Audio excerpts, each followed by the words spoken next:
So the next stage in the process when it comes to deal packaging is ensuring that the deal itself is secured, and of course that the investor understands the contract terms that they are bound by and the fee that they are going to pay us for completion of that deal.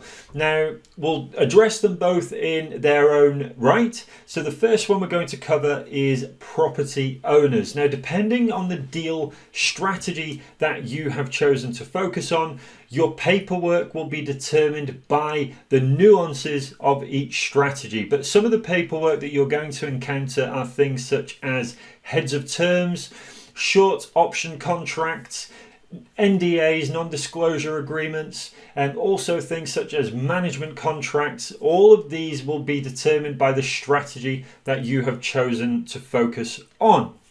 Now, a really important part of the process that you must remember is that no matter what contracts you use, the importance of the relationship that you have with that property owner is paramount to you not becoming cut out or left out of a property deal, because ultimately they will have, if they have a good relationship with you, they will have a perceived loyalty to you, and they will be duty bound internally to report anything that might need reporting to you as part of an investor trying to cut you out or another offer being made. All of that stuff you can counter on the basis that you know about it. And the only way that you're going to find the most certain way of finding out about it is the relationship that you have with that property owner. Now, of course, the contracts that you use are ultimately going to be a little bit of extra support, an extra bit of accountability for that property owner to sign that they understand the deal that they are getting into. But ultimately, it is the relationship that you have with that property owner in the first place.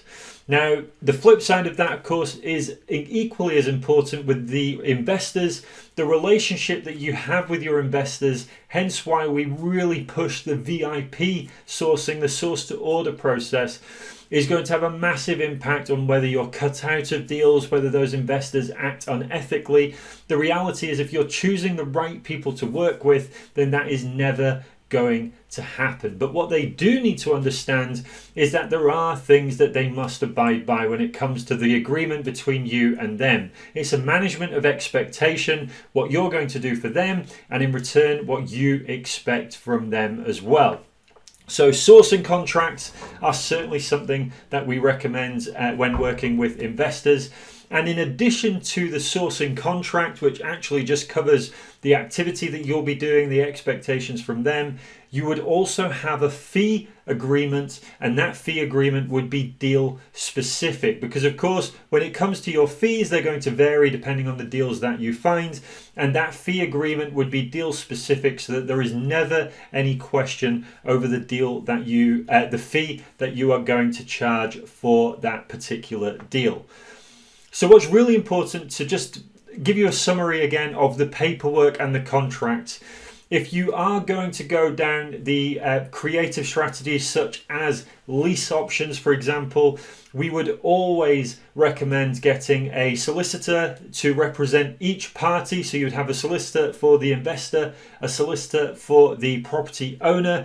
They will draw up the contracts and manage the process. You, of course, are the intermediary managing the process on both parts, but the solicitors would draw up those contracts so that there is no comeback in the future, both against you as the deal packager or for the investor against the property owner as well, because ultimately we want to set these deals up for longevity, not just for the short-term quick win of our fee. The other important thing is that the relationship that you have with all parties is going to be the best form of security that your deals can have. The strength of the relationship with the property owner, the strength of the relationship with the investor is going to mean that at no point will they be ever willing to consider cutting you out or going off with another party for that particular deal, because there is a perceived loyalty with you because of that bond that you have built. That is if you do things in the right way. Then, of course, the contracts effectively become tertiary almost when it comes to securing that deal. It's a little bit of security on your part, security on their part that you're acting professionally. But remember to make sure that you completely understand the paperwork that you are getting them to sign.